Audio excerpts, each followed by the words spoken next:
Okay, so this is going to be the topic of the talk. This is the outline. So how does radiotherapy work? So radiotherapy uses high energy photons, X-rays, or other particles to damage the DNA. How does that happen? Either directly through direct DNA hit to induce the injury, or through inducing free radicals, OH to the power of -1. Those induce damage by causing either double strand, single strand, or base and sugar damage. We use fractionation to help with that.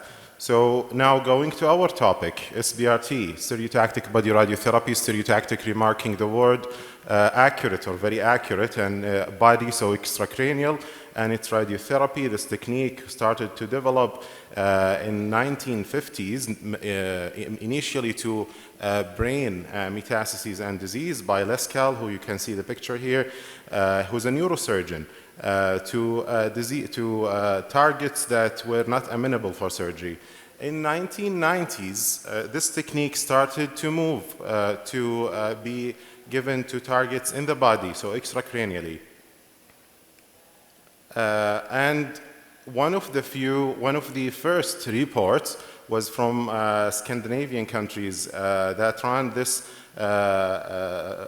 report of 31 patients treated with liver SBRT, and they really used brilliant ideas like using compression or stuff that decreases the movement of the liver, and they had really good results. However, there were some toxicities. At that time, we did not really understand radiation-induced liver disease as much as we do now, but that was a good bridge to more modern trial in the early of 2000-2005.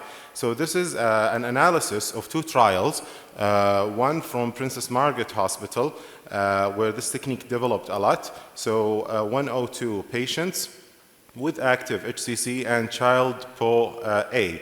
At least they had 700 cc's of non-HCC liver, and that's a concept that we really stole in radiation oncology from you guys in hepatology and hepatobiliary surgery. So prior therapies were allowed. Those patients had a disease that reached an extent of 15 centimeters. Extrahepatic disease was allowed, and patients were given radiation with SBRT in 6 fractions, so 6 sessions. In terms of the results, they really had great results with local control of about 87%. That's really good compared to other modalities. Though, mind you, that was one of the first data, so is that reproducible or not? We'll see in the next slides. We understood that in radiation-induced liver disease, it's rare to happen, but if it happens, it would be probably in the first 3 months, about 1/3 of patients. If they pass that period, then the chance of it happening is really low.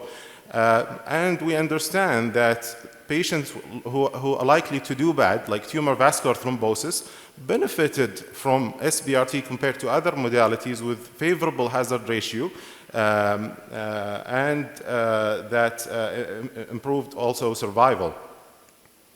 So you can see here the toxicity report with modern planning. Very rare to notice grade 4, grade 5 toxicity. Grade 3 is even really minimal.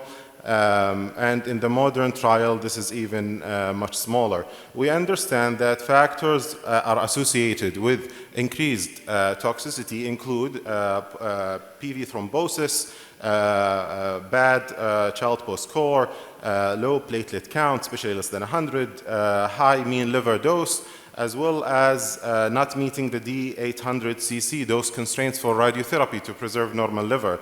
We currently have normal tissue complication probability in radiation oncology, and we're able to estimate the chance of side effects in those patients.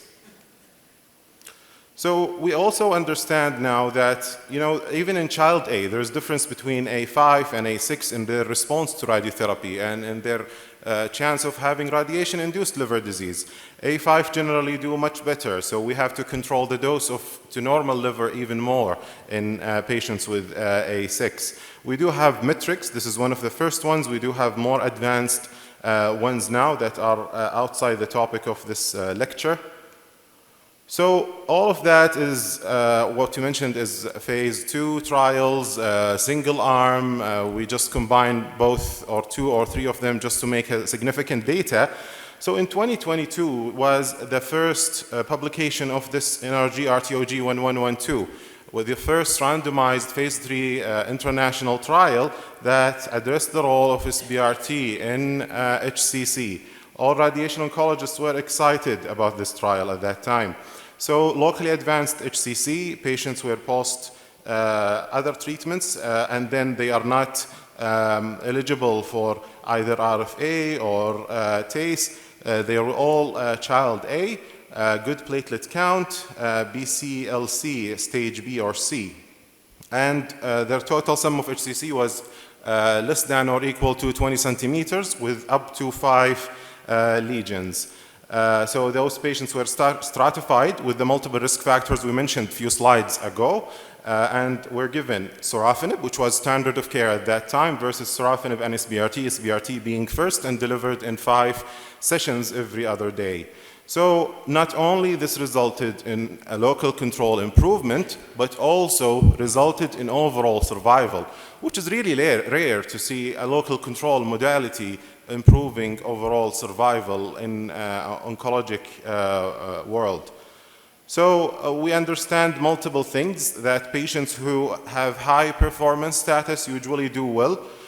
Patients who have better child post-core usually do well, and those without macrovascular invasion usually do well. But nonetheless, all of those people benefited from SBRT. So we can't compare apples with oranges, we cannot compare trials, but I'd like to compare my treatment, SBRT, to an internal radiotherapy like TARE. That was a similar trial, randomized sorafenib versus TARE with sorafenib, and did not really show improvement in survival. Mind you, this is a different trial, but it just shows a trend towards improvement in SBRT compared to other modalities. So I told you radiation oncologists were happy with that trial, but our happiness did not continue for long. So few months after this trial came out in New England Journal of Medicine, atezolizumab in advanced HCC versus standard of care when they did that trial, which was sorafenib, resulted in overall survival advantage. That was really significant. So did that kill SBRT as a modality in that advanced setting? In my opinion, no. If you see here the patient characteristics in this trial, you can see that about 50% of those patients either had macrovascular invasion or extrahepatic spread. Macrovascular invasion, we know that it's a factor that's almost similar to having metastatic disease in HCC. And having extrahepatic disease in more than 50 to 60% in the 2 arms tells you that maybe this is good for patients with significant extrahepatic disease, but those with limited extrahepatic disease or having none, probably something more gentler like SBRT would be warranted. Data are coming through from different parts of the world about immunotherapy plus SBRT versus SBRT alone, and vice versa. And we're seeing a trend that SBRT probably improves survival. Same trend that was, or same data that we saw on, with sorafenib versus sorafenib alone. Mind you, this is a retrospective data, it's not randomized. Randomized trials are being run currently, multiple around the world, international phase 3, and hopefully in the next few years we'll have level 1 evidence about that. Now, let's compare SBRT to other modalities like TACE, for example, the most common modalities we see and I see in our MDTs. So this is a trial that compared proton beam radiotherapy, a subtype of radiation, versus TACE in a randomized pattern. And this is a prospective evidence, so it's as good as evidence can get. Small number of patients, but can give us information.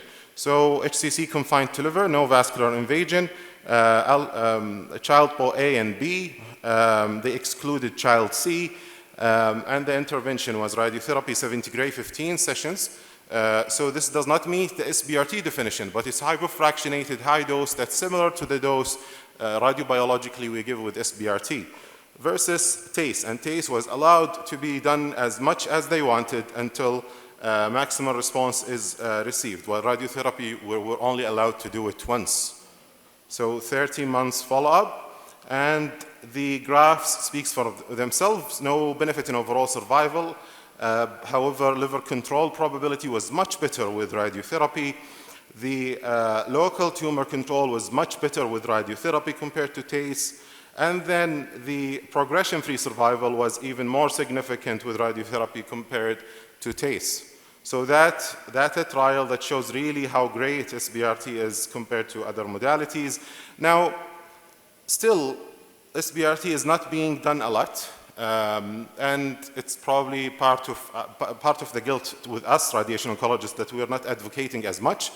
So people have tried to combine it with other local modalities like TACE. So SBRT for incomplete TACE versus exclusive TACE for treatment of inoperable HCC. So similar to patient of the previous trial, and those were 40 patients followed for 20 months, with child for A being about 2/3 of patients and 1/3 or less was B. Was given through SBRT, 3 to 6 sessions, very good dose of radiation, and then you can see the results. TACE plus SBRT, much better than giving TACE alone. So another indication for SBRT. So you can see local control was much more significant. So now we've seen the role of SBRT. It was established in multiple trials, including phase 3 randomized trials, but one of the indications that was tested recently was bridging to transplant, and this is the well-known trendy trial in the radiation oncology world. So patients were randomized to either TACE or SBRT to bridge patients for transplant, and the primary endpoint was really appropriate as they used time to progression. So you can see the results here. SBRT won in every aspect except overall survival. They were equivalent and not statistically significant, probably because of the low number of patients. Local control was much better, and even patients who did not have transplant, their response was much better. Then this is a randomized trial comparing SBRT to TACE. Again, of course, SBRT had a better local control, but I'd like to draw your attention here to the hospital stay, post-TACE versus post-SBRT. None of the patients in SBRT stayed in hospital. So when we speak about governmental systems where government takes care of patients, this is really important to decrease the cost. Where TACE, multiple patients are admitted. So we admit some patients through our MDT just for prediction that they might have a side effect. In radiation oncology world, this does not happen. These are some of the trials that are studying the proton therapy versus photon therapy in unresectable HCC. For the sake of time, I'd like to show you a few data, including this one, a meta-analysis and International Stereotactic Radiosurgery Society Practice Guideline, published in a high-impact radiation oncology journal, in the Red Journal. And you can see here even one of the reports that they took was from Saudi. You can see the overall survival rate that ranges between 40% at 5 years to 57% at 3 years. We're not really interested in overall survival in SBRT. Our interest is to compare with local control modalities that interventional radiologists use. So here you can see the number, and this is meta-analysis of randomized trials, as good as evidence can get. So you can see the local control of 84% at 3 years. This persists to 82% at 5 years. I don't know if any other local regional control modality other than surgery can reach to those numbers. So low toxicity for those patients. And then RFA versus SBRT in recurrent small hepatocellular carcinoma. So how many times we have recurrences that we discuss in our MDT, patients who had TACE, for example, in the past, who have, just 2 minutes and I'll be done. So this trial addressed that, compared RFA versus SBRT, small lesions, because RFA has the limitation of not having good local control beyond 3 centimeters. You can predict from the tone I'm speaking with that SBRT was the clear winner in this trial, with a good outcome of 92% compared to 75%. And then a new indication that risen recently with the RISE trial, patients who had positive margin or narrow margin post-resection with HCC, who underwent either surgery alone, so only resection, which is mostly what we're doing now, versus surgery and adjuvant radiotherapy. This wasn't SBRT, it was fractionated radiotherapy to make it more safe to the larger volume. Good follow-up, and the endpoints were, primary endpoints were recurrent-free survival, and 78% for those who received radiotherapy versus 57%, so about 20% different improvement in local control for radiotherapy. Now, we spoke about curative intents, adjuvant treatments, bridge to transplant, recurrence. How about palliation? A lot of those patients have pain that's specific to their liver with the stretching of the capsule of the liver. What can we do to those patients? So this trial addressed this population of patients, giving them either best supportive care alone versus best supportive care plus 1 session of whole liver radiotherapy, small dose, 8 gray single fraction, that can be planned, delivered in 4 hours from seeing the patient. So this is what whole liver radiotherapy looks like, and those patients had an improvement in their pain by 40% compared to just pain medications. It's an indication that's rarely used here, unfortunately, and we should really utilize it more and more, available in any center that has the most basic radiotherapy machines. So as a radiation oncologist, after all of that, I see the BCLC guidelines, and I'm frustrated. There is something missing, clearly something missing. And this missing thing is radiotherapy as a curative intent, as a bridge to transplant, as an adjuvant treatment, as a palliative treatment. I have no idea how was that missed from this guideline. Hopefully in the next guideline this is updated with radiotherapy being considered in that algorithm and not just addressed in the discussion section. Can we conclude, Dr. Khalid? Sure. Time. 2 slides and I'm done. So this is just the planning. So just saying our experience at King Faisal, we have a large radiotherapy program, and we've improved the radiotherapy liver SBRT program the past couple of years with the support of our leadership, including multiple standardized approaches for simulation and tracking, as well as gating systems using artificial intelligence in addition to a very well-trained therapists and physicist teams to deliver this really niche and great technique for those patients. We do utilize everything in our capacity to treat those patients, and we do have multiple technique advancement ideas for the future that hopefully will happen in the next few years.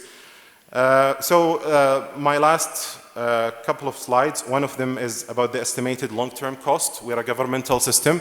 I had a slide about the ICER, but I didn't want to put that as opposed to the cost per technique.